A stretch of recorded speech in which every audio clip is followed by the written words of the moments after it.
How's it going? We are back for another In the Sheds. This is going to be an awesome video, guys. We're going to be talking multiple sports this time. You know, usually when we have a special guest on, we have someone who basically just kind of caters to one sporting audience, who basically just gets around one sport. But our guest today, he's a man of many talents, not only rugby league, but boxing as well, and not only the NRL, but Super League as well. And yeah, it's going to be a very interesting discussion. Obviously, I'm BKRsport, you guys know me, but we've also got Entertain House here. Hayden, how you doing, big fella? Yeah, mate. Put on the boxing gloves because we're having a big box night tonight. Gee whiz, I wish I had boxing gloves and I'd chuck them on right now. I'd chuck them on right now, but I'm in Fiji, mate.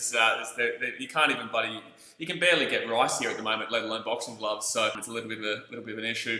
But let's welcome in our guest. Like I said, very, very keen for this one. Today in the Sheds, we're going to be welcoming on a man who's not only achieved the dream of playing first grade footy at NRL level and the Super League, but he's also achieved the ultimate dream of many by knocking out Justin Hodges. That was done in less than 40 seconds, mind you. Having began his career with the Manly Sea Eagles in 2011, he made the switch to rivals Parramatta Eels for 3 seasons before returning to Manly once again. In 2018, he signed with the Toronto Wolfpack and has already scored 3 times the amount of tries in the short period he's been there than his entire NRL career.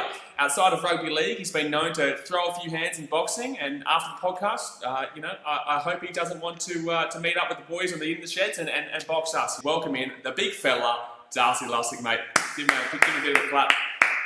Thanks, boys. Good to meet you guys.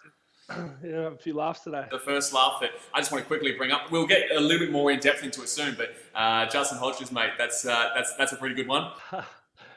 Yeah, that sort of went to plan for me. So yeah, I was stoked with how that went. I worked really hard for it, and I think the state of New South Wales are pretty stoked with it as well. Yeah, I'm a massive Queenslander fan, man. I'm obviously from Queensland, but I can understand it. I know what Hodgie is like. I've seen him throughout my years as a rugby league fan, and definitely for New South Wales fans. You did your state proud, mate. Yeah, well, he ruined the hearts of New South Wales people for about 10 or 12 years straight there playing in that great Queensland team. So he wasn't really liked from the New South Wales public, but yeah, it's all good fun. Look, I want to firstly get into before we get into your boxing career. I want to ask you. Obviously, you're over in Manchester right now. How's everything going for you? Yes, it's been crazy ever since I first got here. I got here on New Year's Eve. Actually, I had to have a double hernia operation after a couple of weeks here. So I haven't actually played yet. And then obviously with this virus, over here in Europe, especially Italy, France, and the UK, it's really, really bad. There's about 900 people dying a day of it here. So yeah. Our measures are really, really strict here. We've been locked down for about 4 or 5 weeks now. So there's no real end in sight, to be honest, of when it's going to end. So there's just so much uncertainty around here at the moment. Sort of whinge about it here at the moment, but there's people here who are losing their lives, losing their jobs. There's a lot of people out of work, so being stuck in this isolation, it's not too bad when you look at it. Yeah, 100%, man. It's I know what you're saying. Despite the fact that we're all finding it difficult, we're all locked up. Obviously, there's people who are in a lot worse of a position than us, and I know rugby league players or just players in general get a lot of stick for everything. For example, the financial assets or stuff like that. But it's really good, and I think it'll be good for the viewers to see that side where you're saying like although it is difficult, I understand that there are people in a lot worse of a situation. Yeah. And, over here, it's not, I guess all over the world as well. It's not just the people who have the virus, it's who it's affecting. It's the people who have lost their jobs, lost their businesses, it's taken a toll on them. And there's been a lot of deaths related to virus. We should not actually from the actual virus itself, if that makes sense. So it's just a tough time for everyone, and we'll get through it, but it's just a lot of uncertainty at the moment. I want to ask you, let's get off. We'll get off the negativity of the virus, because obviously we hear about that every single day. Obviously, prayers up to everyone out there. But I want to get into your rugby league career. But you're obviously over in Manchester. You're with the Toronto Wolfpack. I heard the other day that they're based in in Manchester, right? That's the base for the Wolfpack, yeah. Because Callum Watkins, I believe he's from I'm the Titans fan, right? So I believe he may have or potentially is signing with the Toronto Wolfpack. Did you say same? Yeah. You're a Titans fan, mate. Yeah, I'm a Titans fan. Yeah, sure you are, mate. Yeah, sure. No one besides, no one if they're not from the Gold Coast is a Titans fan. But no, I heard that he's coming to Wolfpack, and I was like, okay, well, I think we've been lied to, because we all know the situation, and prayers up to Callum if you're watching this. I hope everything gets better, mate. But I was like, oh no, we've been lied to. He said he's gone back to England to be with his family, but he's going to Toronto. And it's like, well, no, the Wolfpack are actually based in Manchester. I never knew this. Yeah. So, probably 80% of our team are English, and because we do play in the English Super League, we're based here in Manchester. Because over in Toronto, there's only about 4 months of the year where it's not really under snow. Yeah. So the winters there are really harsh, and so you can't play or train there most of the year. So, but their summers are beautiful. Can get up to about 30, 40 degrees. So we play a block of away games at the start of the year. Then once it starts warming up over there, then we get over there. So there's a lot of travel involved, but it's a good lifestyle. How's it been transitioning from the NRL to the Super League? Obviously, there's been a lot of players to do it, and we speak a lot on this podcast about players coming from the Super League to the NRL, or from the NRL to the Super League and struggling. How was the transition for you, in your own opinion, after playing with multiple clubs? The funny thing is, I actually haven't played Super League yet. So when I came over to Toronto, we were in the Championship, which is the competition below. So in the Super League, we do relegation and promotion. So in 2018, we they call it the £1 million game here. So we played the London Broncos to get in. I lost that 4-2. So we had to spend another year in the Championship last year. Breezed through that quite comfortably. So I was injured at the start of this year, so I haven't actually played in the Super League yet. But in terms of the English game, it's very physical. It's one thing I noticed here. It's very physical, especially in the Championship. And moving on to the Super League, I've noticed that it might not be sort of as fast as the NRL, but I think the standard's improving every year. See, the English players seem to be getting better and better, and some of the really good Australian players are coming over earlier in their careers now. Yeah. Instead of late. So you see players like Falau's here. You've got Jackson Hastings, Jimmy Maloney. Yeah. Even though he's pretty old, still probably one of the best 5'8" in the world. So Aiden Caesar and Ricky Latelli. So yeah, it's a good competition. It's a really good competition. We were speaking to Greggy Bird, and he, the viewers, you guys won't see him for a couple of weeks, but we were speaking to Greg Bird, and we were basically talking about the forwards and the backs and the differences between the transition from the English to the NRL.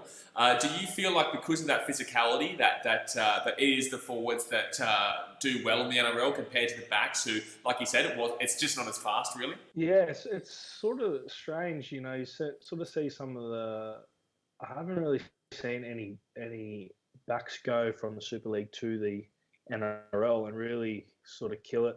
Yeah. And it always seemed to sort of struggle a little bit. I'm not sure. Kevin Nangama. Did he go back, did he? Oh, there's been a couple, but that's the one I think of, yeah. Yeah, Sam Burgess, he and then before that probably Gareth Ellis, and yeah. It's sort of hard to say. I guess wherever they go and feel comfortable, and even though they're not homesickness plays a big part in everything, I think. Yeah, what I want to ask is, obviously, you said you haven't played Super League yet. You've played the Championship, but you haven't played the Super League yet. With this whole situation going on right now, you're obviously getting a lot more time to rest for your body. As a forward, I guess you're always you're getting poleaxed by the opposition, and your body definitely feels it. So obviously, this time off, are you getting a plenty of rest in for when you come back? Yeah, I was thinking about the other day. I haven't had to tackle anyone since our grand final last October, so my body's feeling 1,000,000%. I haven't had this sort of break in my whole life, so my body's feeling good. It's just trying to keep up the running, while we're sort of in lockdown, and my body feels great. I might end up putting another couple of years on my career, hopefully. We actually said that in the first podcast that we had here, and one of our other guys that come on here, he was talking about the fact that because of this break, it might actually put a few more years on. Actually, it might actually give your body that much needed rest that you normally wouldn't have had. So you could be right, man. Like you could. You're 30 years old, right? Yeah, nearly 31. So, but there's talk of if the comp gets up and running, we're going to be playing 3 games a week. So that'll probably put a short end to my career after that. Jeez, 3 games a week is taxing, mate. Like 1 game a week is obviously taxing, but 3 games a week is mental. Yeah, I couldn't do that. It's impossible. Yeah, I'm thinking like for the backs, like the backs will probably be a lot less taxing. Like it'll be a lot more okay, I guess. But for the forwards, like that would just be grueling. Yeah, it'd be tough, but we'll see what happens. I'm going to touch on your NRL career. We're going to go back a little bit here. As an Eels fan, I really want to ask you how it felt to get the prestigious Ken Thornett medal in your first year with the club. Yeah, probably didn't. The sort of magnitude of it probably didn't hit me at the time, but medal at that club, I was pretty blown away. That first year in 2013, when I came to the Eels, we had a pretty poor year. I think we only won 4 or 5 games, and Ricky Stewart was a coach who I ended up getting on really well with, and I guess that's a positive out of it, which was pretty horrendous year to be an Eels supporter or anything like that. There's quite a few of those, mate. Not just that year. There's quite a few of those years. 2018, 2013. Next year's your year. No, they're like Liverpool, mate. Parramatta's like Liverpool, They always say next year's our year, or this year's our year, But how do you actually? I was going to go a completely different direction, but now that you say that, how do you deal with stuff like that as a player? Like, obviously, you hear myself, and I'm a Titans fan. I can talk about teams that don't do well because my team never does well. So I can say it. But how do you guys cope with that on the field? From the fans, and how do you cope with, say, I don't know, laughing stock, but how do you deal with that hate? Yeah, it does get pretty tough sometimes. I know towards the end of my career at Parramatta, it was really bad. You'd leave the field and be getting abused by your own fans. When you're out there trying your best, and it's hard. It's people say just ignore it, but it's hard. Because you're a human being, and someone's given it to you. It's hard not to firstly bite back and then let it get to you. But over the last couple of years, I've won a lot of games, so we don't get that at the Toronto Wolfpack. We're all right. Yeah, exactly. Yeah. It's pretty good for you over there. Yeah, don't worry about them, mate. Don't worry about them. I wanted to ask about your debut, and something I've always wondered is whether winning the debut makes it more special, or whether it's more about your personal opinion and how you play on the field. Because you won your debut match, and how did it make you feel? Did you feel like winning was the result you wanted, or was it more about how you played and getting that experience and achieving what you've been working towards for so long? Yeah. I'll never forget the debut. It's at Brookvale Oval versus North Queensland. And I sat on the bike on the sideline for 60 minutes. Des left me on that bike for 60 minutes and gave me the last 20 minutes. And I think we were already pretty comfortably in front. So, yeah, I really enjoyed that game. All the boys were great to me. And I was actually playing against Ashton Sims, who was our captain over here for the last 2 years. So it's pretty crazy how it all comes around. But yeah, winning the game was important, but I could have lost by 60 and still been stoked with getting a chance to run out there. Yeah, we're talking about Manly, mate. We're talking obviously about your debut, and obviously you originally were with the Beacon Hill Bears, I believe. Were you a Manly fan growing up as well? Yeah, I was a massive Manly fan growing up. I'd go to all the games, gliding down the back of the hill on cardboard, for all my mates, and then as I got older, at the start of high school, would go there and walk around and watch a footy and try and pick up girls and stuff like that. And then, then I'm out there playing for them. It was just sort of unbelievable. Every kid who grows up playing footy on the Northern Beaches wants to play for Manly, and I got to play with players who I was watching in high school, like Watmo, Stewart, Maddie, and then to run out and be playing with them and be mates with them. That was the craziest thing. Yeah, no, that's absolutely unreal, man. Like, you're obviously inspired to be like these players. You aspire to be like these players, and they inspire you. And then actually getting out to run on the field with, like players like Chocos, as you mentioned. That must be an absolutely unreal experience to kind of not only meet because it's great,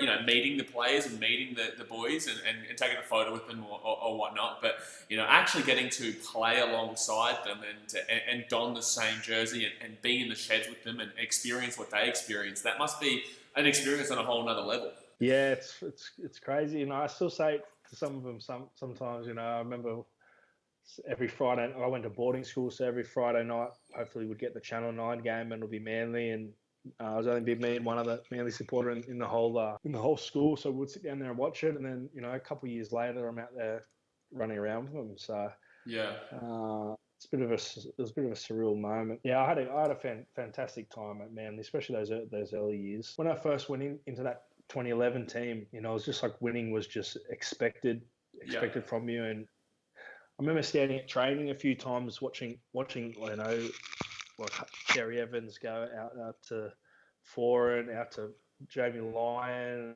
and then hit David Williams. I thought Brett Stewart at the back, and I thought, this just must be normal, you know what I mean? And just cruised through the finals there, won the grand final, and I just thought, this must happen all the time. But I didn't really truly appreciate how good that team actually was. When you play for those clubs, do you take success, or not success, but do you take enjoyment, or do you just simply not care if that club's going well? Say, for example, I don't know who you support. You played 4 years with Manly, a long time. Manly are now making finals. Watching that as a player, do you enjoy that, or it's something that you simply don't care about once you do part with the club? Yeah, that's a good question. I'm happy for them now to see them making finals. Yeah. When I first left, probably didn't leave under the best circumstances. But as soon as Des came back to that club and they started going well, I was so stoked for them. I still got a lot of friends there. So Des is definitely 100% the right person that they should have got back. I don't think they should have got rid of him. I don't know what happened, but it's sad to see him leave in the first place because when you think of Manly, you think of Des Hasler. He's got them fired. He's got them firing at the moment, so he always gets the best out of his players. So. You briefly touched on the fact that when you started there, you kind of had that, you were thrown into the fire, really, how you were expected to win, basically. You were expected to constantly be at the peak, and obviously in 2011, Manly ended up winning. Did that set up a bit of an unrealistic expectation of how your career was going to go, considering you got thrown into a premiership winning team, and then from then on out, do you feel like, did you have an unrealistic expectation of what it was expected at a club, or was it a good thing as well? Yeah, 100%. And the thing with Manly, there were so many dominant senior leaders there. I played there in 2012 and we lost the major semi to Melbourne, I think. But there were so many experienced leaders there, and they talk, you listen, they tell you to do something, no worries. Then I went to a Parramatta team, and I didn't really transition over where they wanted me to sort of be the leader. Yeah. But I wasn't used to that. You know what I mean? I was waiting for someone to sort of tell me what to do, or I'm not a big talker, but yeah. And then I sort of struggled with that for the next couple of years. I just sort of realised that what we had was unbelievable. But I guess you're either how can I say it? But back in Manly there was about probably 8 or 10 real dominant senior players, and I probably struggled without that throughout my career. Yeah, that's a fantastic answer, to be honest. Getting thrown from Manly to Parramatta, where Parramatta were desperate for a leader, and you were obviously part of a team in Manly that was full of leadership. And I guess that's what kind of made the difference of where those two teams were on the ladders at the time. Obviously, Manly just won a premiership, and Parramatta, that was probably during their more difficult years of the more recent decades. Now, when you were at Manly though, how was it I don't know how to put this, but how do you cement your spot in a team like that with all of that quality as a rookie coming into a team that does go on to win the premiership. Obviously, everyone there is quality. How do you cement your place as a rookie, knowing all the pressures that are completely different to when you're in resis, basically? I knew that I'd only sort of get one chance, so I had to make the most of it. But I remember being out there and Anthony Watmore was yelling at me to take someone's head off or something like that. And good old he was shock. into me. Yeah, like he was full on into me. And then for the next couple of games, he was doing the same. So you sort of don't want to let those people down. And yeah, I don't know. We just had a good chemistry with everyone. And as long as you got in there and had a dig, that's all the boys would ask of you. So the boys had a massive influence there, who they sort of wanted to play with. So if they like playing alongside you, you'd know, and if they didn't, you'd also know. Yeah, that's funny. Yeah, especially with Manly, the guys that I can remember from that era definitely don't seem like the type of guys that would hold back. Like Glenn Stewart was still there, right? Yeah. Yeah, Glenn Stewart and Chop and all that. So yeah, they would definitely let their voices be heard. Now, with your time with Manly and Parramatta, what were the highlights that you personally feel you achieved? Obviously, the Kenneth Ornette medal. That's Parramatta. That was a highlight. There wasn't too many other highlights. Going back to play for Manly, being given the opportunity to go back and play for my hometown club after my stint in Parramatta was great. Nothing really stands out as a massive highlight, but yeah, just probably the people I met. Was Hayne there when you played at Parramatta? Yeah. He was, yeah. Yeah. I played Briefly. with him in his Daly M year. What year was that? 2014, I think. So, Yeah. Yeah, a lot of experience, but just not results as a team. Yeah, there's a lot of games there which we weren't far off, but we just couldn't close it. It is what it is. Yeah, exactly. Yeah, well, you know, that's how the cookie crumbles sometimes. But like you said, man, like you obviously got to experience that high in 2011, and you've been doing pretty well over there. You obviously grew up a Manly fan. Parramatta and Manly have a massive rivalry. Going from a Manly to Parramatta to Manly, first off, I want to ask, how do you feel playing for a team that you grew up probably hating? And secondly, how did the fans cop the switching between the two rivalry teams? There was a lot of when I first switched over in 2012. There was a lot of Manly fans that voiced their opinion towards me. That was all right. You know, I could handle it. By the time I left at the end of 2015 at Parramatta, I think, you know, in 3 years, about 60 other players had left. So I don't think anyone cared that I was leaving. But it was good to. It was really good to get back to Manly. And also, you know, when you did go to Parramatta, was it hard to you to actually give it your all for a team that obviously, like I said, you wouldn't have liked growing up originally? No, not at all. Once you get to a team and you become mates with everyone, and that's just your job, you know. Yeah. I had a good relationship with the coach there, all the players, staff, and everything. So, you know, we tried our hardest every week, but the fact is, you know, most of the time we just weren't good enough against these other teams. But I don't think I can say that I never tried.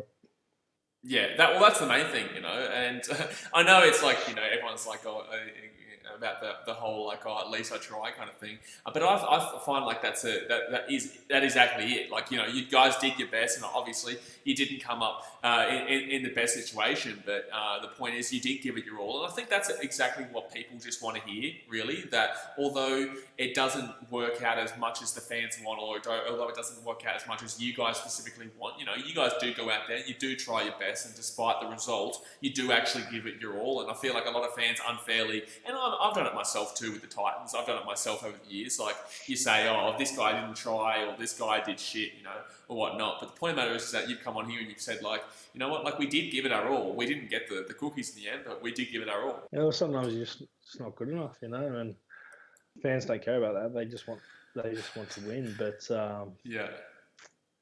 yeah, it's a tough one.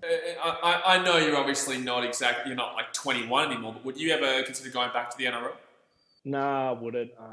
I've still got a couple more years here, and that'll probably see me out. But I love it over here. Just before I came over, I was sort of thinking, about coming over here. So when you start thinking it, it's probably time. And Yeah. I've been here for nearly probably 2 years now. So yeah, I'm loving it. I met some great people. I've travelled to some crazy places that I wouldn't be able to if I was back in the NRL. And I played rugby league in the middle of the city of Toronto, so Yeah. it's all pretty crazy sometimes. Yeah, no, I've got no ambition to come back. Do you follow any? Do you follow any other sports while you're over there? Like obviously you're in Manchester. Do you like watching your football, or if you go to Toronto, do you watch the NBA while you're there? Like, are you enjoying that part of the experience as well? Yeah. I'm not really into the football over here, but when we get over to Toronto, we go to the Raptors games all the time. We usually get over there in the because this would have been our first week. So Yeah. it's the NBA playoffs. So the last 2 years we've been there. We've been there for the playoffs. Yeah. Watched LeBron James play there for the Cavs in 2018, and Yeah. obviously Nice. last year with the Raptors winning, they had the big parade and everything through the streets of Toronto when we were there. So it's go to baseball, the ice hockey. I tell you what as well, just on that as well, like I was in Chicago last year, so I went to Bulls games and Blackhawks games and Cubbies games and all that type of stuff, and I originally went over there and I thought that I just loved my basketball, right? I thought I'd just go over there, I'd watch my Bulls, and I saw LeBron James last year playing for the Lakers. He slam dunked the shit out of Bulls, but and that's just the typical, especially in Michael Jordan's bloody house. He tried his best, but I found that when I went there and I actually saw these sports live, like baseball and hockey, it is just another level. And I can imagine that with the Toronto Maple Leafs and also the Blue Jays. Like the fans there it's just crazy how much you can get into the sport based on the experience you have at the game. Yeah, it's crazy. And our game day experience for Toronto, they've sort of made it like, try to base it off those kind of American sports. We have like DJs playing. People shooting stuff into the crowd. The best thing about Toronto is they're a sports mad city. They just love sports. And when we first started playing there, no one really, people at our games, cheering, going crazy. And it's sort of starting to get some traction there at the moment. So I'm not saying we're on, the Raptors level yet. Hopefully you'll get there. I think that there is definitely an audience there, and like you said, that Toronto is a very sports mad city. Do you feel like on a genuine level, do you feel like you guys could honestly become a huge sporting brand in that city? Obviously they do have the Maple Leafs and they do have the Blue Jays and they do have the Raptors, but do you honestly believe as a rugby league, which is not really American or Canadian, do you believe that rugby league could be huge in Toronto? I think it could, but I don't. I think it's going to take a fair amount of years. No, and I think with New York coming into the competition and another Canadian team called Ottawa. Ottawa, yeah. So maybe down the track, especially if there's a Canadian, player that gets developed, goes on to play in the NRL or stays in the Super League over here. I think that could get some big traction, but we've got a long way to go. But already in this 3 years or 4 years that the club's been around for, they've made massive inroads. Last time I was over there, we went and did a kids rugby league clinic about an hour and a half out of town. So rugby league's popping up over there, and hopefully it can keep going at the rate that it's going at the moment. Yeah, I find that with America and Canada as well, like they're both the kind of places that when they actually do genuinely start to care about something, when they do want to give it a red hot crack, they will give it a red hot crack too. And I guess it will just come down to it being seen. I guess it'll just come down to them seeing the game live and seeing the brutality of it. And obviously with the NFL, there is the padding, there is all that type of stuff, and I guess there's different hits involved with that, and it's necessary because you can do a lot more. Yeah. But I find that Americans and Canadians really are obsessed with the fact that, our boys go out there without padding and do some massive hits. So I feel like it's just a matter of time before they look at it and see, wait a second, we've actually got a team now maybe I might actually be able to start getting into this sport rather than, I don't care about the Sydney Roosters because I've never been to Sydney, or I don't care about Melbourne Storm because I've never been in Melbourne. So now that Toronto's got a team and New York, I believe, is having a team soon, and like you said, Ottawa, I think, you could be right. It definitely could be on the up, but it will take time. Yeah, it'll take time, but already in these couple of years, it's just progressed so much, and so a lot more people in Toronto know about the Toronto Wolfpack and rugby league now. I'm literally just sitting here imagining myself at all these American sports. I've never been to America, and you guys are making me real jealous right now. Yeah, mate, buddy. Modelo, Corona. That's all they bloody say. We'll have to get BKR travel with Entertain House over in America, surely. Yeah, 100%, mate. 100%. But yeah, no, it's funny. Like at the baseball, that's literally all they yell out. Like, because obviously they walk up and down. They can sell beers in those stadiums too. Like when they can do the walking up and down, of the selling the beers, rather than you don't even have to leave your seat at the baseball. You're there for 4 hours in a day. You can just sit there and get food and drinks delivered to you the whole time. We did kind of touch on the Justin Hodges fight, which was your original fight, the one that you really you trained hard for, and you made a name of yourself in the boxing industry that not many people thought was possible originally. But I want to say you won at 40 seconds, mate. That obviously must be something that was not you. 39. Something 39. Sorry, 39. 1 second there. 39 seconds. My bad, my friend. That was obviously something that would have been. Was it something you were expecting slightly, or what was going on there? To be completely honest, I didn't know what to expect. I just wanted to get it over and done with as quick as I could because it's very nerve-wracking. I remember walking to the ring thinking, "Shit, what have I done here?" But a lot of hard work went into that. I took it extremely seriously. It's pretty easy just to say that you're going to go fight or to call someone out, but not many people actually go through with it and jump in the ring and. The thing is, the fight got a lot of coverage because it was Justin Hodges, because of his name. So a lot of people tuned in. We had a massive crowd there in Sydney, and I know a lot of people would have been watching it on TV. So I didn't want to embarrass myself. That's actually quite funny you say that because you said that people can talk it up basically, and until you actually get in the ring, it's a different story. And although this is, I guess it's still like an entertainment fight rather than like the professional heavyweight bouts that you'd be expecting. But when it comes to like KSI and Logan Paul, who did YouTube boxing, they said basically that they were able to talk the shit and get into it, but actually getting into that ring and doing it is a whole different story in itself. Yeah, it is. When you're in the ring, there's obviously no one there to help you. I'm used to walking out with 16 other blokes onto a pitch, but in boxing, you got to walk out by yourself, and no one's coming in to help you if you make a mistake. And one mistake can put you to sleep. So yeah, I don't want to go to sleep in front of Australia. Yeah, that's not that wouldn't be a good start. But 40 seconds. Do you feel like that was?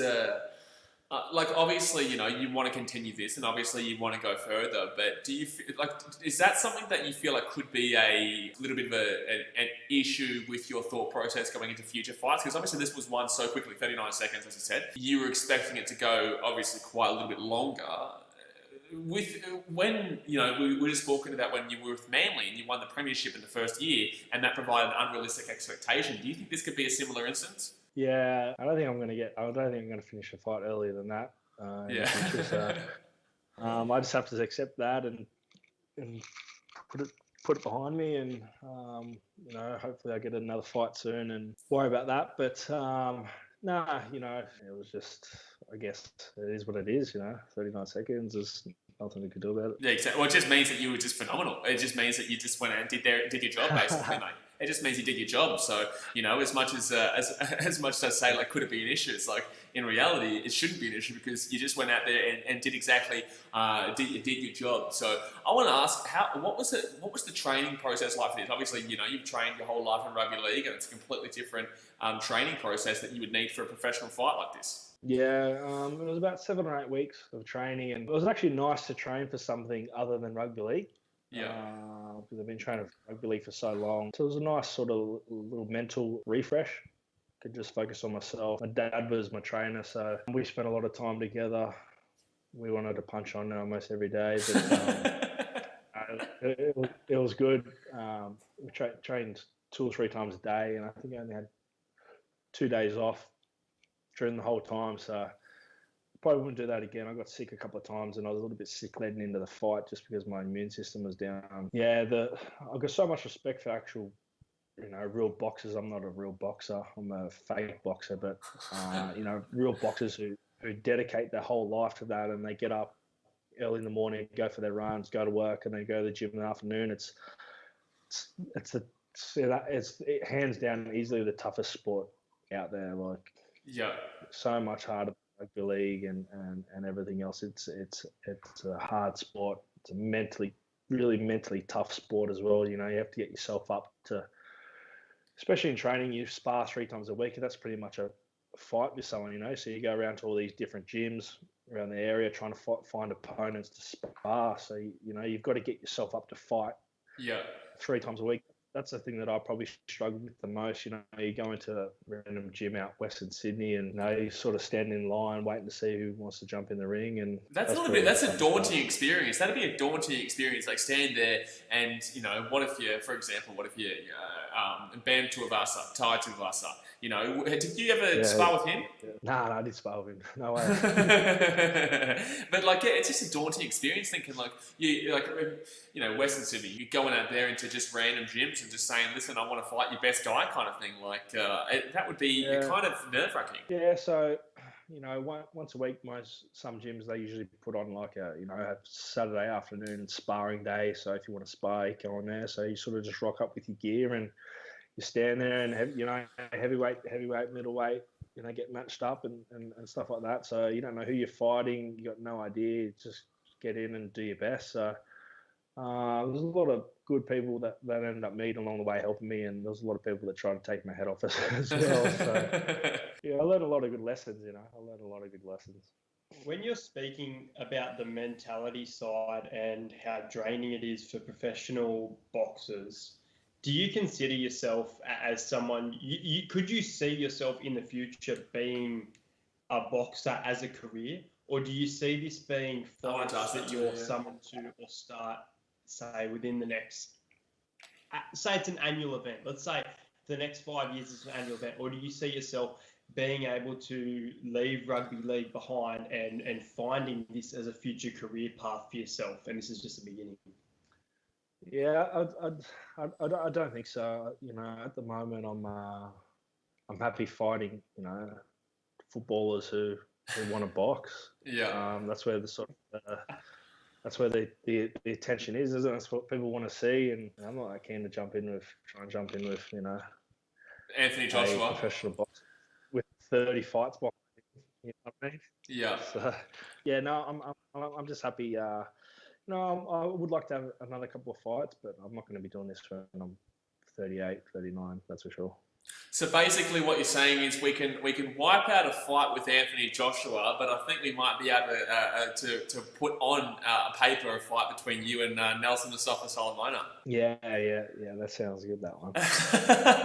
I want to quickly obviously get into this one. If for the viewers back at home who aren't too aware of this one, Nelson Asofa-Solomona plays for the Melbourne Storm. I've actually personally interviewed him before for the channel. I know he's quite a big guy, and we've all seen the video footage of him in Bali. But there's been a war of words in the media between these two guys. To catch everyone up, Nelson posted a video of the fight with Darcy and Justin Hodges saying, "When you fight a retired back, if you want a real fight, I'd happily jab your face off for money."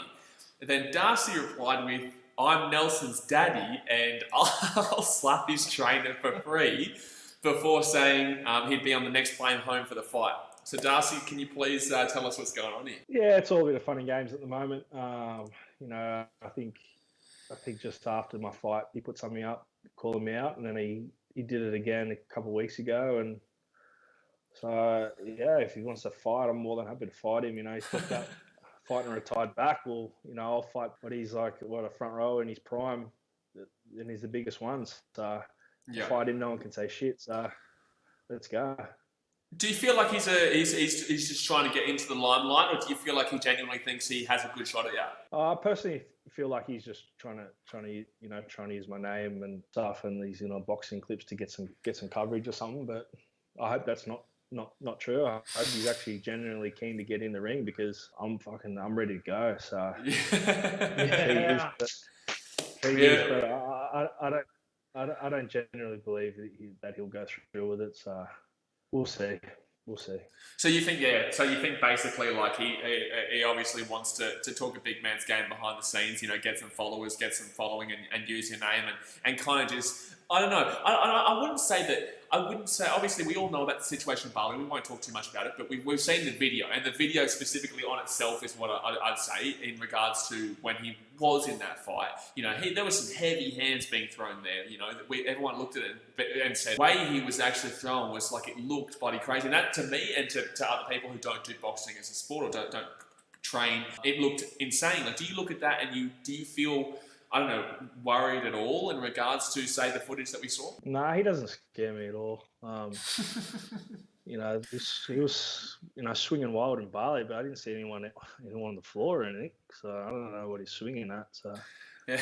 I'm not intimidated by him. He goes around, he can go around trying to bully people, but he's not going to bully me. So there's a fight there at the end of the year if he wants it. But at the end of the day, it all depends on what the competition does here and what the competition does back home and when it ends. And around December would be nice.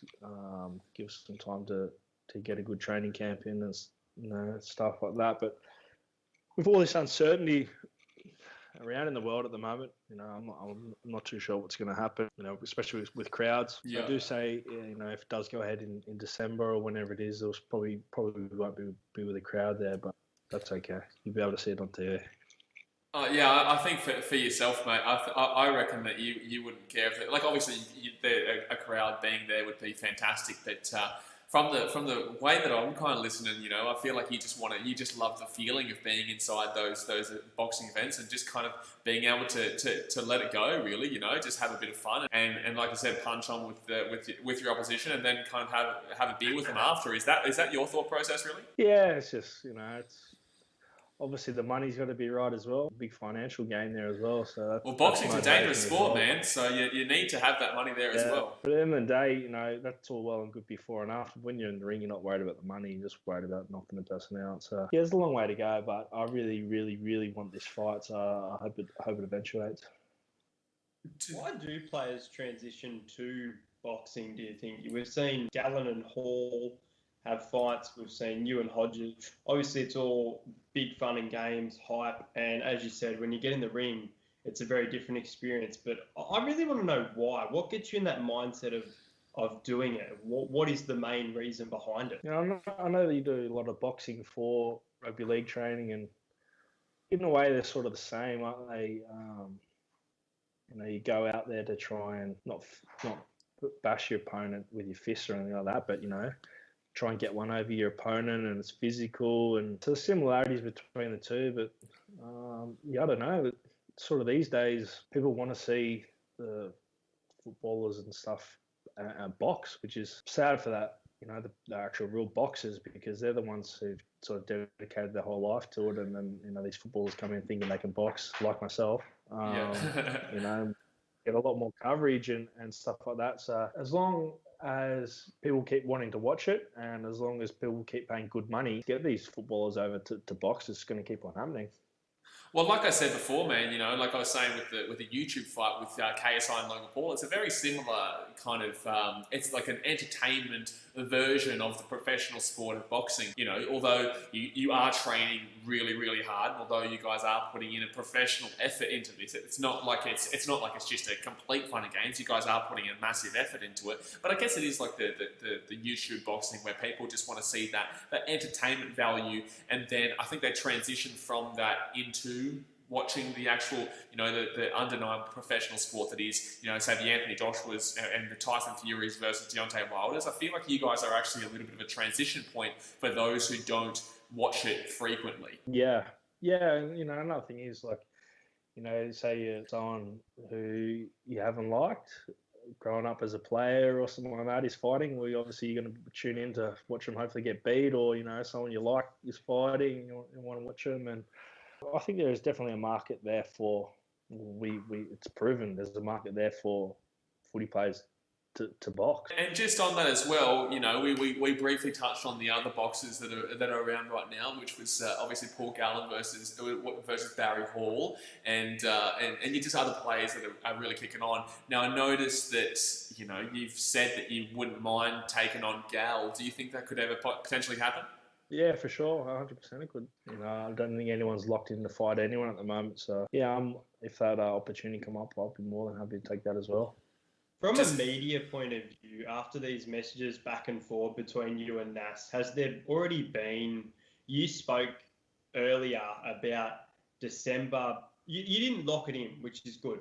But you spoke about December being that time period that you look at things. Has there already been messages between you and media companies and things setting up this fight potentially, or is it just steam boiling in a kettle at the moment? Yeah, I know my manager and my dad have met with a promoter, Matty Rose. But we'll have to wait and see. It all depends on everyone's availability. Yeah, no, that obviously, yeah, it does come down to the availability. Well, like we said, we don't know kind of what the situation holds, and we don't know what will come from everything going on outside of sport. Moving on to your aspirations personally, what do you have outside of sport that is your passions that you think about for the future? You know, you said that you don't necessarily want to take boxing to a professional level. What's your personal aspirations right now? And obviously move back to Australia. I'd like to get involved in the media somehow. I'd love to get on radio or something like that. That's what I'd like. You know, I've got a good head for radio, so... I was going to make that joke, but you got in there first. You got it. Yeah, so that's what I'd like to maybe do, you know, footy on the radio or something like that. I'm going to move up the north coast of Australia there and try and have a nice, quiet life. Can I ask, while we're speaking about your future, and we've spoken to other sports professionals during the podcast about this and after their career or even now, I'm going to go... sorry to reference Parramatta, but I'm going to go back to when you said that Parramatta wanted you in that leadership role. After all this time with Manly, with the Super League, do you now see yourself as someone who could be a potential, whether it be a fitness coach or whatever, for young people, or that's not something that you'd want to take? You still don't consider yourself in that leadership role and you're more about the physical side? Yeah, that's a good question, that. I still don't really see myself as that because I'm not too big of a talker when it comes to, you know, before games and stuff like that. I'd rather just go out and do the job physically, if that makes sense, instead of saying, you know, all this stuff. I'd rather just go and do it. So, you know, helping kids would be nice as well. Telling them a lot of things not to do, which I've learnt through my career. Yeah, I've got plenty of things to tell them to do, but yeah, we'll just see what happens. Don't tackle Waria Hargraves like that. Tell them. Gee, I want to ask you about that. How did you feel about that one when that happened? When you look back at that? Yeah, well, I remember all during that week leading up to that Roosters game, the coach was into me about getting into Jared because he was obviously their forward leader and their go-to. So it got to about the 20-minute mark, and I knew I was going to be going off soon, and I sort of hadn't been able to get anywhere near Jared.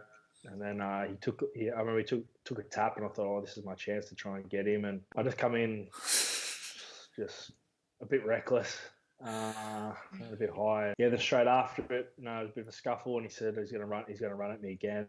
Fair enough. So I was thinking, oh shit, what have I done here? And then they just took the tap and gave it straight to him, and he just ran straight at me again, which is good. It was good fun. Jared's taken off a fair few people's heads in his time, hasn't he? So it's all good. But yeah, well, it all comes around, you know. It all comes around. Yeah. And I mean, Jared, we played on 20s together, so we had a bit of a laugh of it after the game. We've been going on for about an hour now, so we will start to wrap it up. But I do want to obviously say this kind of podcast is really good to see you for, you know, your actual side, your out of footy side, you know, because obviously people, you know, look at how you play and you play a hard game, you play a real kind of grind of a game, and some people don't like that. And you've played for a couple of teams that not many people are massive fans of, in Manly and Parramatta. So, you know, people get the wrong impression of players, and it's good that you come on here and just the way you are is just it's just honest and straight up, and you tell it how it is, man. It's like it's really good to see this side of you compared to the side that a lot of other people see, like even with the boxing as well, where you talk it up, and that's exactly what boxing is. But you talk it up, and some people don't like that. So yeah, I really appreciate you coming on here and giving an honest representation of yourself. No worries, boys. It's been an absolute pleasure. Nice to meet you guys, and stay safe. That's the main thing. Exactly, mate. It's been good, mate. Hopefully you can start training for that fight soon. Yeah. You'll have to come, boys. All right, boy. All right. Also, a massive thank you to Hayden Entertain House for jumping along as well. Thanks, guys. Thanks for having me. See you next week. Obviously, also, don't forget, if you're not subscribed yet, go down there, hit the subscribe button every Wednesday at 4 p.m. in the sheds. We've got massive guests coming up. Obviously, we've already spoken to Jesse Parahi and Charlie Dixon, and you've got some absolutely massive guests coming up, and Darcy has been incredible as well. So you definitely don't want to miss this sport podcast, because we just go through all different sports. It's not even just one sport. It's all different sports. So definitely hit the subscribe button, little ding-a-ling notification bell. That'll do us today, guys. Thanks for watching. Catch you later. See ya.